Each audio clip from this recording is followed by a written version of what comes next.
Now it's time for Lefties Losing It, and let's start with the mad ravings of MSNBC anchor Lawrence O'Donnell, who is now just reporting his paranoid fantasies as facts. Here he seems to think that the Trump presidency is in its final dark days. J.D. Vance is doing exactly what Gerald Ford did while the Nixon presidency was sinking and Richard Nixon was under increasing pressure over several months that led to his resignation. Gerald Ford said nothing. When things were the darkest for President Richard Nixon, Vice President Gerald Ford said nothing. And when Richard Nixon resigned the presidency, Vice President Ford said, "Our long national nightmare is over." Tonight, J.D. Vance is silent. Tonight, J.D. Vance is Gerald Ford. One problem with that rant, well, several problems actually, including it is stark raving mad, but far from saying nothing, Vice President J.D. Vance has been speaking, and he has been doing interviews daily. As he noted himself, "I did 2 media interviews literally today." Well done, Lawrence, you absolute clown show. Now let's go to CNN and hear from Marjorie Taylor Greene, who seems to be a changed woman since she appeared on The View. Maybe they put something in her drink, because this is concerning. What are you doing, MTG? I'm sorry for taking part in the toxic politics. It's very bad for our country, and it's been something I've thought about a lot, especially since Charlie Kirk was assassinated.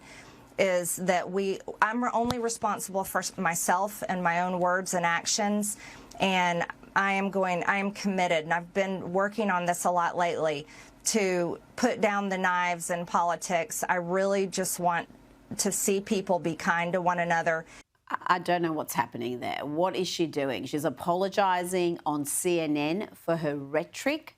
Really? As Matt Walsh noted, leftists celebrated Charlie Kirk's murder and then elected an Attorney General who openly fantasises about killing us and our children, and now Republicans are going on CNN to apologise for their toxic rhetoric. What the hell is going on? What the hell indeed? Do better, Marjorie. Now, here is Bill Maher giving his fellow lefties a quick history lesson in what happens when you embrace the failed doctrine of socialism. Here's capitalist South Korea at night from space. Here's socialist North Korea. Yeah. In 1990, Venezuela was wealthier than Poland. But then Poland, finally free of Soviet-style economics, went all in on capitalism. And now their economy is as big as Japan. And people there have high wages, low inflation, cars, vacations, homes. Meanwhile, Venezuela traded capitalism for Hugo Chavez's socialism for the 21st century, which turned out to be like socialism in the last century or any century. Mess.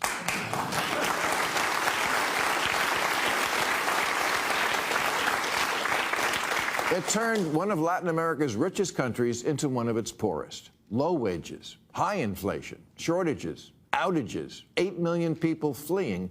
If you think New York can somehow reinvent this wheel, you're in for a rude awakening. Well said, Bill Maher, but I think he knows as well as I do that they're not going to listen to him. Now, it's clear that CNN doesn't want to join CBS and ABC in cutting Donald Trump a massive 8-figure check for deliberately defaming him. Watch this disclaimer before a question was asked.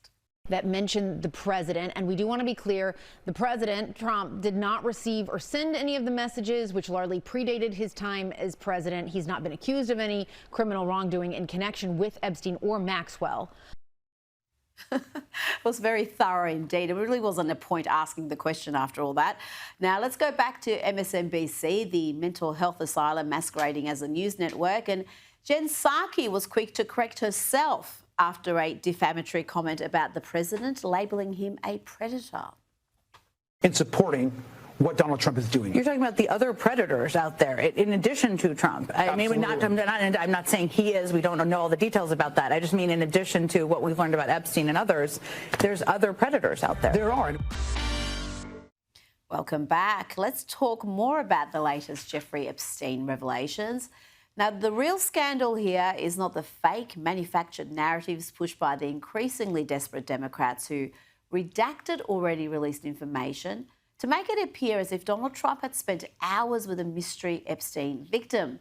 But that victim was known and widely reported on. It was Virginia Giuffre, who made it clear repeatedly that Donald Trump had done nothing wrong. She said that repeatedly. She wrote it in her memoir. And most importantly, she submitted sworn testimony to the court saying just that. But the Democrats redacted her name in the email to make it appear that this was some new scandal. The real story is a convicted sex offender, Jeffrey Epstein, plotting with the Democrats to get Donald Trump. Yes, the pedophile and staunch Democrat was even feeding questions to a House Democrat during a 2019 congressional hearing. The other story is discredited author Michael Wolff plotting with Epstein to get Trump. That's what those emails reveal. And why did Jeffrey Epstein hate Donald Trump so much? Well, it's not just because Epstein was a prolific Democrat donor, but as Michael Wolff himself admitted, Epstein suspected that Trump had reported him to the authorities. At that point, Epstein's legal problems began. The police began to investigate him over allegations that he was that there were underage women coming to his house. Epstein believed that it was Trump who first informed the police about what was going on at Epstein's house.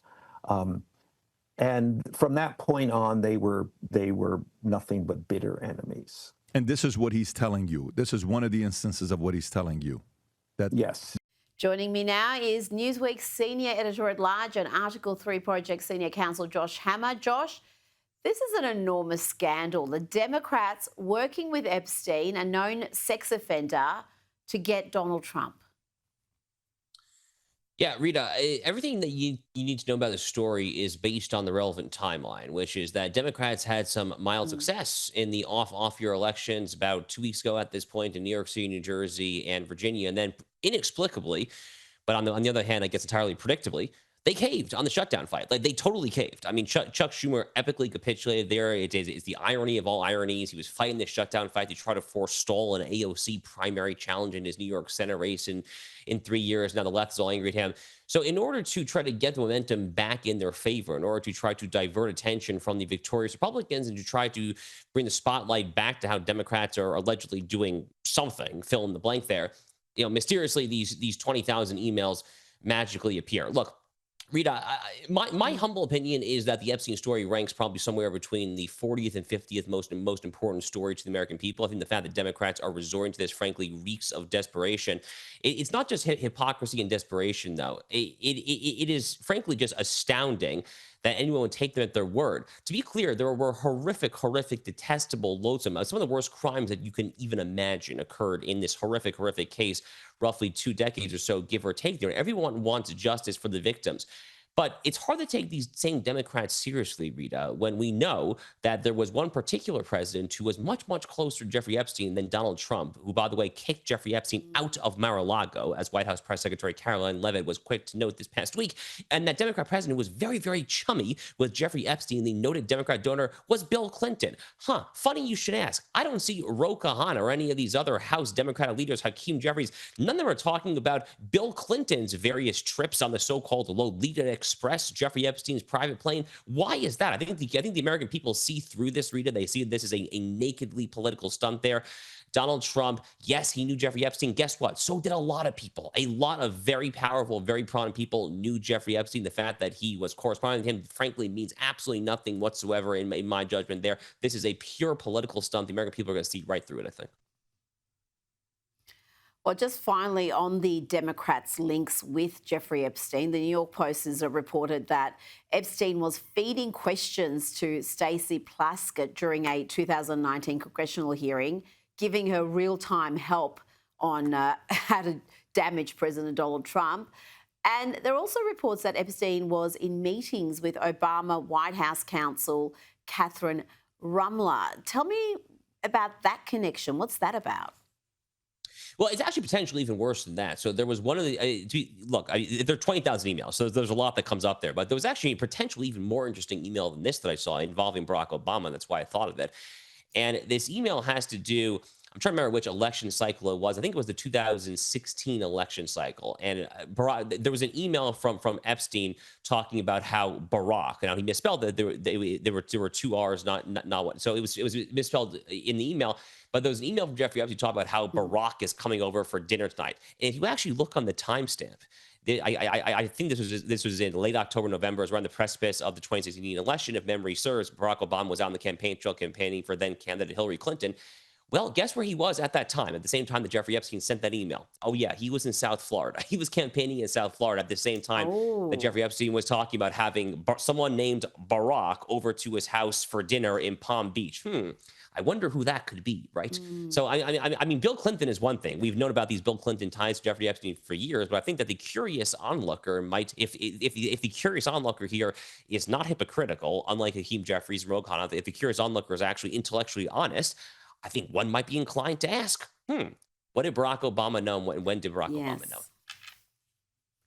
Of course, it could be an entirely different Barack with two R's, so we'll wait and see. Now, Donald Trump has said he will be pursuing legal action against the BBC after they deceptively edited his January 6th speech. Trump has already secured multiple 8-figure settlements over the past year from media outlets, from ABC, American ABC and CBS, as well as major social media platforms, Josh, X, Meta, which has Facebook and Instagram, and also YouTube.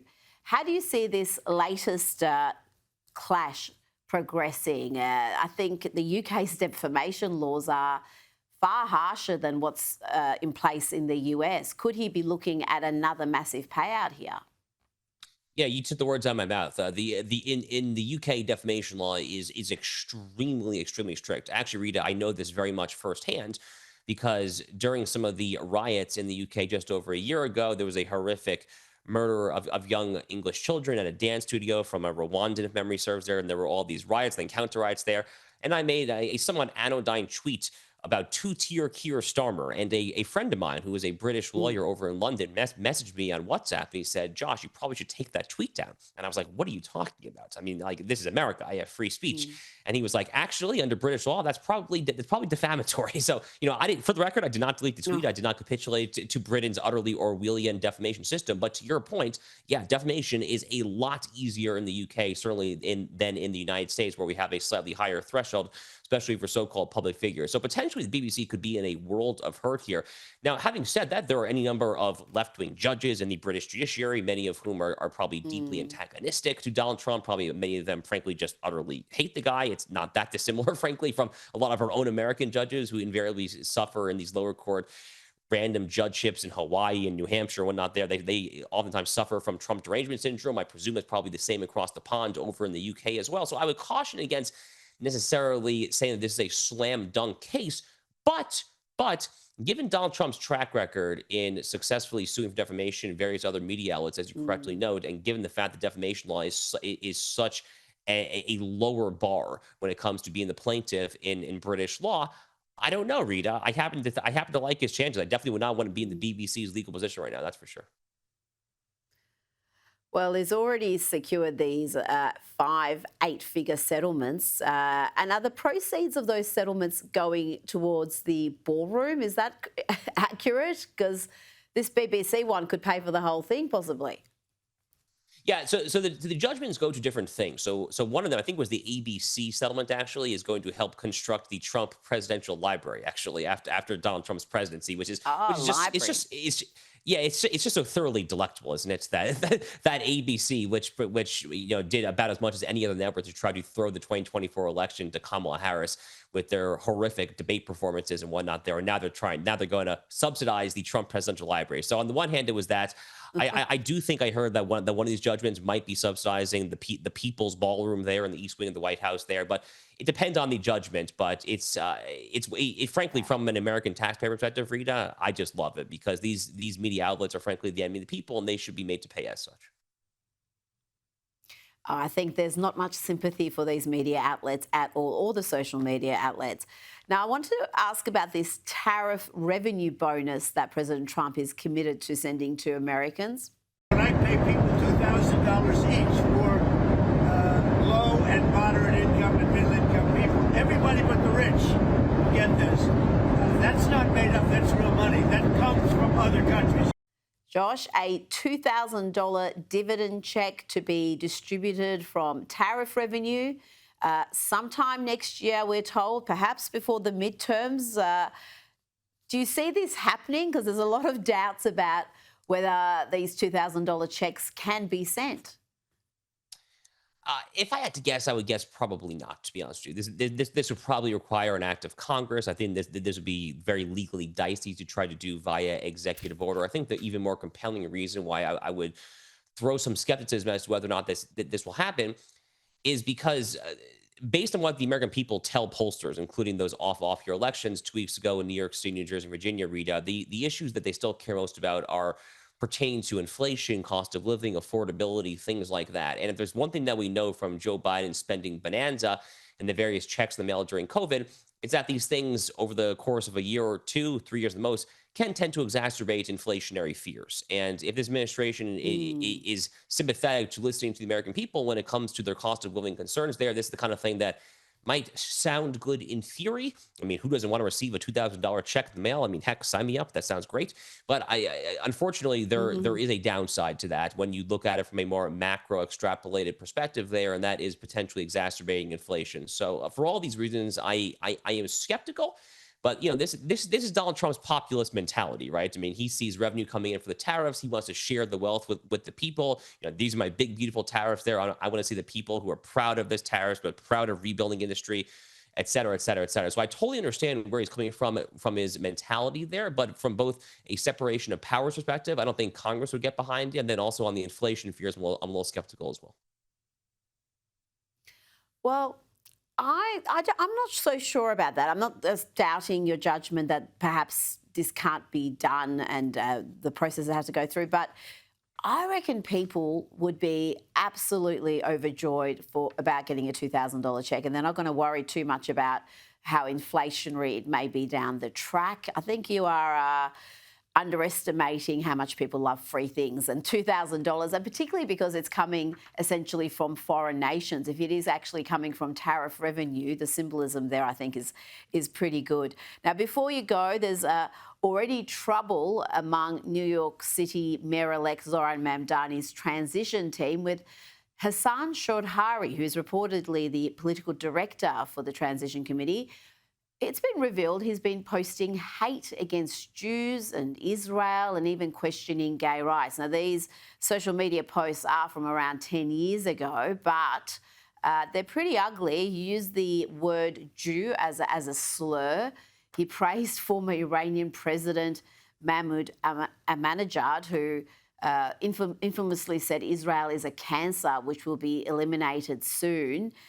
I think we're seeing now this conflict coming to fruition between Mamdani's very woke supporter base and some of the Islamist supporter base.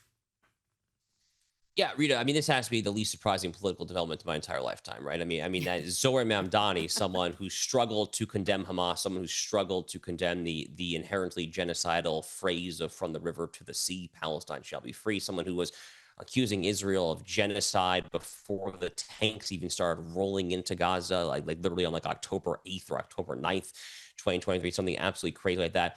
I mean, obviously, he's going to surround himself with people who think and talk like this. This is totally unsurprising. I think the more interesting thing to me is, as the New York Post reported in the headline that we just saw, this guy was not just bashing Jews; he was also bashing gay rights.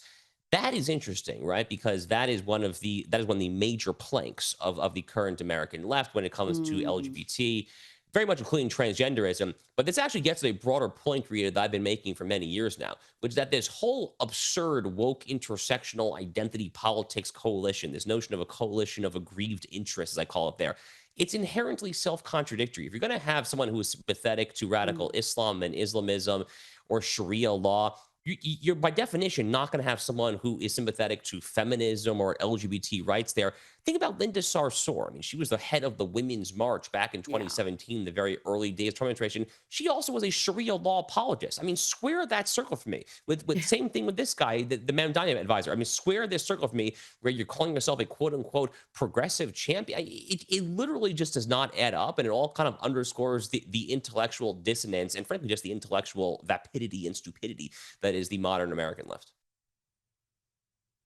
And Linda Sarsour is on the scene. I thought she had disappeared, but it seems like she's been working behind the scenes, helping Zoran Mamdani and others get elected. So, yeah, she's still a force to be reckoned with, unfortunately, for America.